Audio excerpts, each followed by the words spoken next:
This rally exists to piss people off. Nobody has all of their money in precious metals.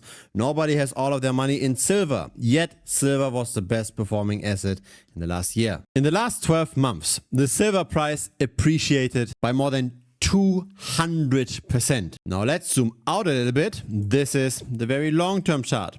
Every now and then, silver pumps and dumps. And this gives us a little warning. At some point, this rally might be over. The question is when? And that's what we try to answer in this video.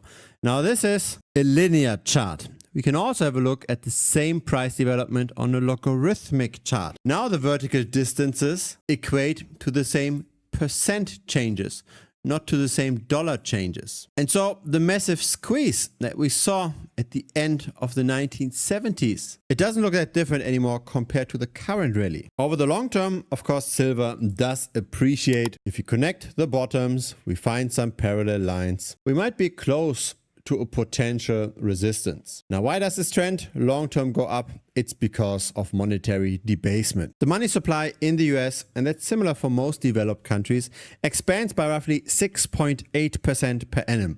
So over the course of 66 years, this compounds to a monetary base growth of 77x. We went from $286 billion in circulation to $22 trillion in circulation. That 6.8% growth in the money supply pushes up every asset.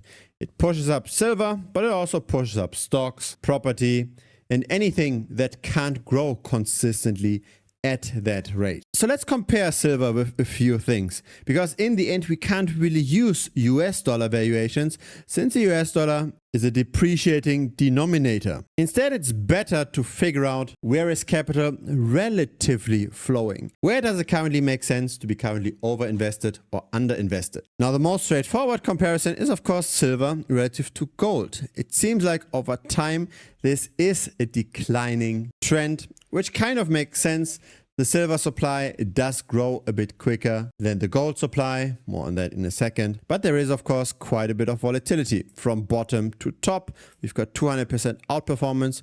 From the top to the bottom, we've got a more than 80% underperformance. Let's ignore that the silver supply is expanding quicker than the gold supply. And let's assume, and that's probably a false assumption, that the silver-gold ratio or the gold-silver ratio should be stable over time. Historically, so this chart starts in 1931, the average ratio is over here, this dotted line.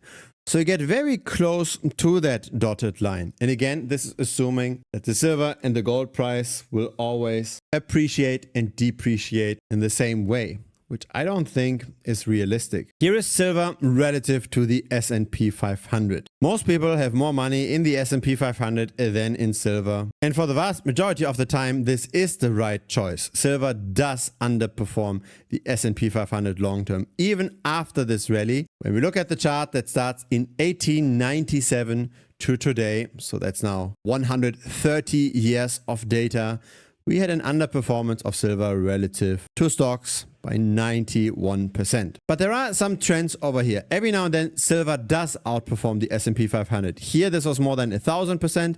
And here, the 1980s, this was a very special situation by more than 2,600%. I don't think it's reasonable to assume that we are going to see a similar kind of rally. But this very long-term trend, I think, can very much prevail. It would imply that silver could potentially rally by another 75% or so, but it could also drop by 87%. Notice how those cycles tend to be quite long in duration. This rally here was 11 years.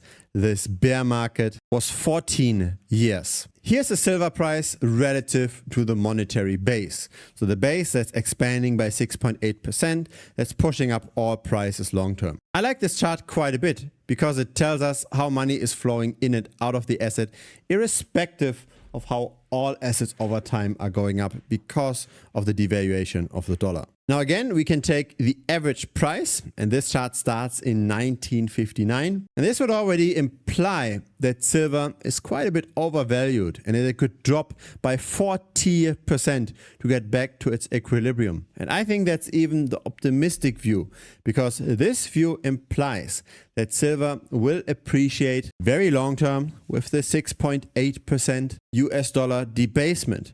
But I think that's only a realistic assumption. The circulating supply of silver does not expand at all. But we do have silver mining, and over the decades, that silver mining is probably outpacing the industrial usage. We do have some silver purchases through investments, etc. We do have an expansion of the supply. And if you've been following the crypto content of this channel, you do know that an expanding supply can be very detrimental long-term to an asset. Many altcoins underperform Bitcoin, for example, because they have so many new tokens that hit the market. And so it's the same for silver. Since the silver supply grows long-term, it should not necessarily keep 100% pace with monetary expansion. How quickly does silver expand? It's roughly 4% per annum. For gold, it's roughly 2% per annum. And that explains the slight negative trend long-term of silver relative to gold. Silver simply gets mined quicker than gold relative to its supply. And so even if silver was to appreciate by 6.8% per annum, even if we assumed there would be 100% hard money, still under that assumption, it's currently overvalued. Now, I'm not saying that it makes sense to sell all silver today. I also hold some silver, but I hold it for a different reason than most. Most people think that now is a good time to get invested long-term into the asset. I think that opportunity has long gone. I think now silver is more of a momentum play. Everybody talks about gold and silver. Everybody talks about rotating from risk on to risk off. But really, given all of those long-term valuation charts, I think it's better just to ride the hype and to exit when that dies down. And I personally do this with a mental trailing stop loss. So I simply set a stop loss at a level where I believe that we are unlikely going to go below that in the near future if the momentum prevails.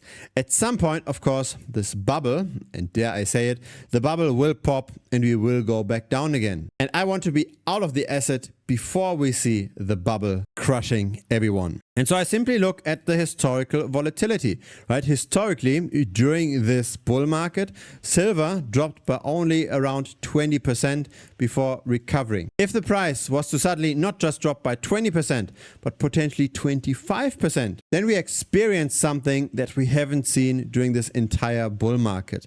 And that's, I think, a good sign that the current momentum might be slowing down and potentially reverse. I believe there's only two reasons to get into an asset. Either because it's cheap historically or because we ride the current momentum. You have to decide for yourself why you are in gold and silver. What's really your thesis and what would invalidate the thesis in case the price doesn't move in your favorite direction. Is there any scenario where you might consider selling? If there's no such scenario, then all of the money that you have invested in the asset is 100% risk on. You're risking all of it. You're risking a 90% drop. Silver, relative to the monetary base in the past, did fall by 97%. We're not as inflated right now, but if you bought in 2011 for similar price levels, we did see at least a more than 80% drop. So do you want to go through such a decline? And if the answer is no, what's your potential exit plan in case we don't go higher? That's the big question that you've hopefully already answered for yourself. I've answered it simply by using trailing stop losses. If you got some value out of this video, then feel free to give this a like. It will help the channel grow. Feel free to also check out the premium membership. This is where I share my own trades. This is also where I share a lot of tutorials where we get into concepts presented in this video in a bit more detail, where I also explain how to find charts like this. It's currently $125 per month. There's also a 1-week money back guarantee. So in case you do not like premium, just message me within the first week and I'll refund you 100%. Thanks again for watching. See you next time on YouTube or see you in premium. Cheers.